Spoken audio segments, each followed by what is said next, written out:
Good morning, class. So this is the day 1 of engineering data analysis. In the day 1, our objective is for you to learn on how to obtain data. You will learn on methods of data collection. You will learn how to plan a survey and conducting experiments. So that is the objective for our day 1.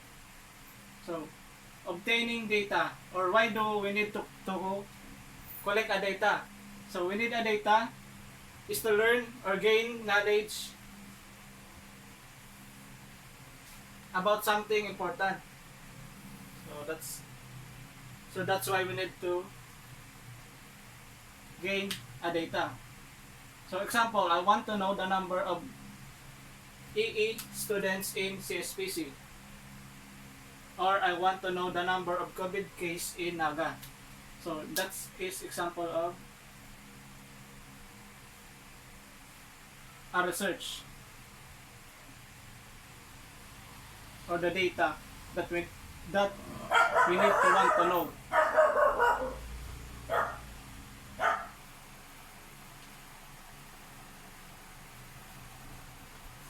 So methods of data collection. So the question now is, where do we collect the data? So we collect the data from population, sample, census, and survey. So when we are talking about population, but it's not necessarily all the population in the Philippines or the world. So population can be set by parameters. Meaning, you need to describe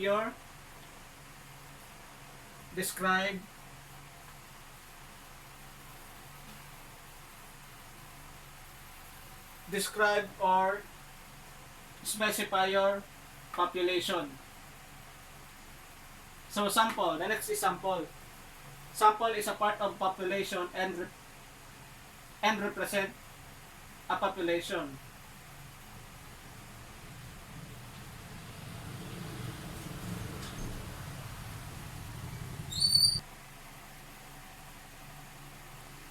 So to understand the relationship of the population and the sample, so I give you an example. For example, I want to know the average salary of employee in CSPC.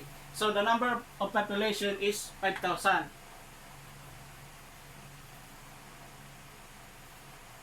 So as you remember, sample is a part of population. So instead of interviewing the 5,000 employee in CSPC, I will get or interview the 1,000 employee. So the data that we collect is called statistic.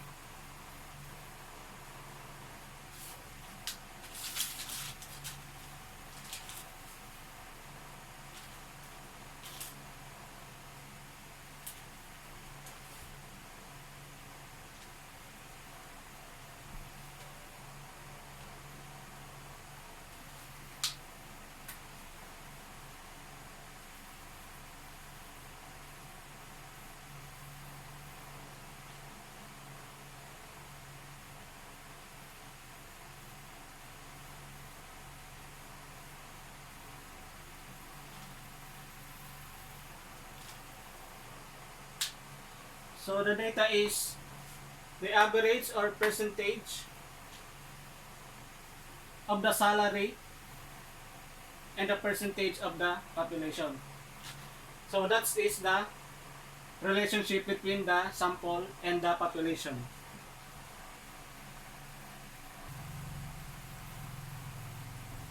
So we come now to census. In census, we interview the whole population. So meaning you are going to ask everyone that is part of the population. So the advantage of the census, it is accurate and not biased because you interview the whole population. Census has a disadvantage. So what if you are going to interview a large population? So census is disadvantageous. So because it is time consuming, expensive, and labor. You need more labor because when you interview a large population, you need more manpower. When you have more manpower, you will need more money. So it is expensive and time consuming. So in our example, I want to know the average salary in CSPC, the average salary of employee in the CSPC. So in Census, you need to interview all the employee. So that is the example of Census.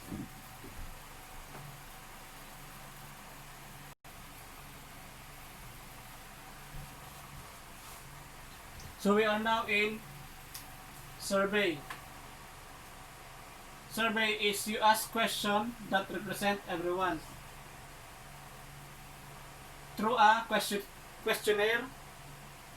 You can ask through a questionnaire. Sample survey is a portion of population. The advantage of sample survey is cheaper than a census and fast result. Disadvantage is less accurate and sometimes biased. So why bias? Because it depends upon the sample. Maybe you get the wrong sample. For example, you want to determine the trust rating of President Duterte. So what if your sample is come from the very poor family or poorest of the poor? So you will get a data that is biased. So that is the disadvantage of survey.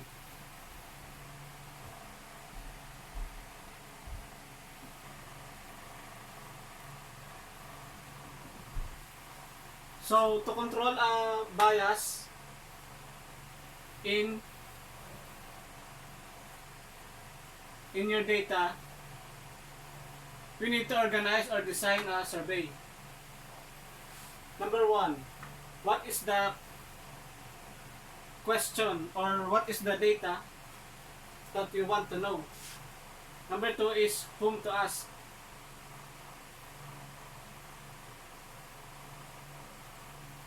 So you need to be careful in choosing your sample.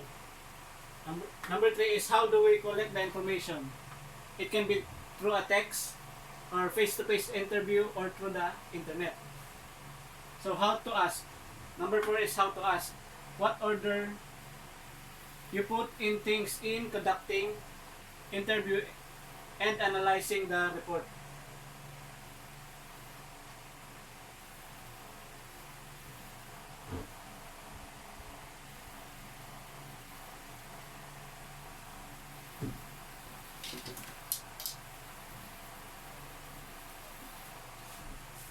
So we are now in conducting experiment.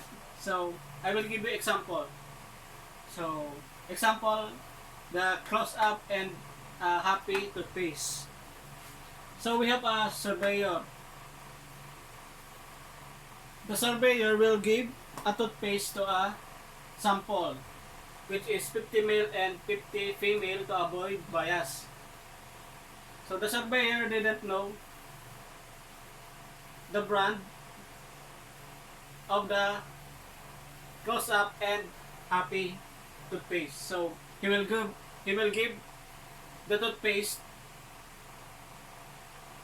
to the respondent with the sample.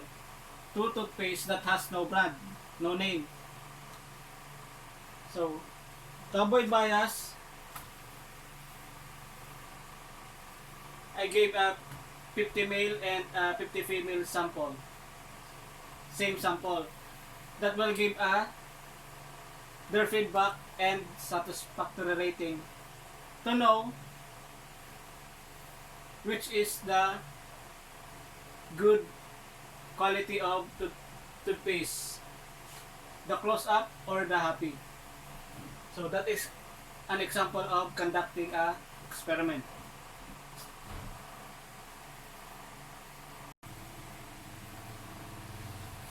So we have types of data, qualitative and quantitative. Qualitative, these are the data that can be put in an order. So qualitative is data that can be put in an order, while quantitative is the data that has value or measurement. So in qualitative, we have two levels of measurement, the nominal and ordinal. Nominal is can't be ordered, while ordinal, from the word order, can be ordered or ranked. So that is ordinal and nominal. In quantitative, we have variables, two variables, continuous and discrete. Continuous can be put in decimal, while discrete can't be put in decimal.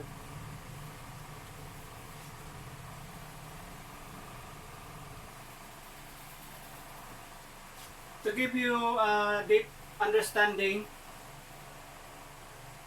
on level of measurement and variable, I'll give you 5 examples. So, title of research.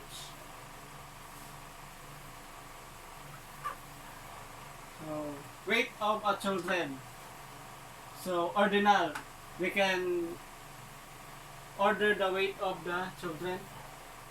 So, variable is continuous. Continuous because we can put the weight of a children in decimal, or it can have a decimal number. Number 2 is plants in a garden.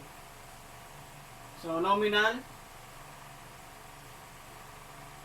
because it has no order or can't be ordered. Variable is discrete.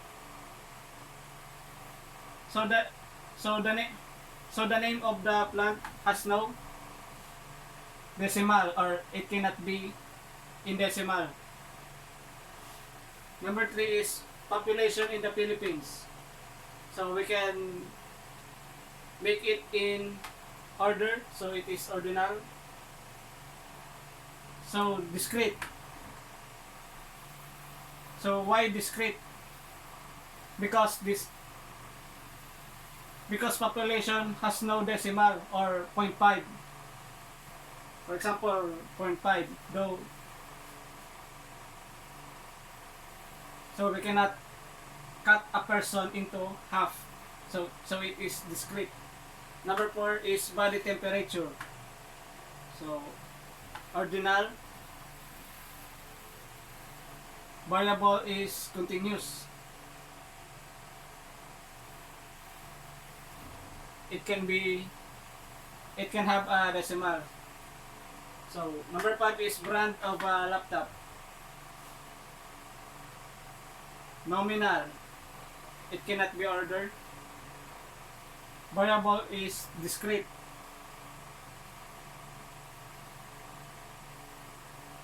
The data cannot be in decimal. So that's the sample for level of measurement and variable. So that is the end of day 1.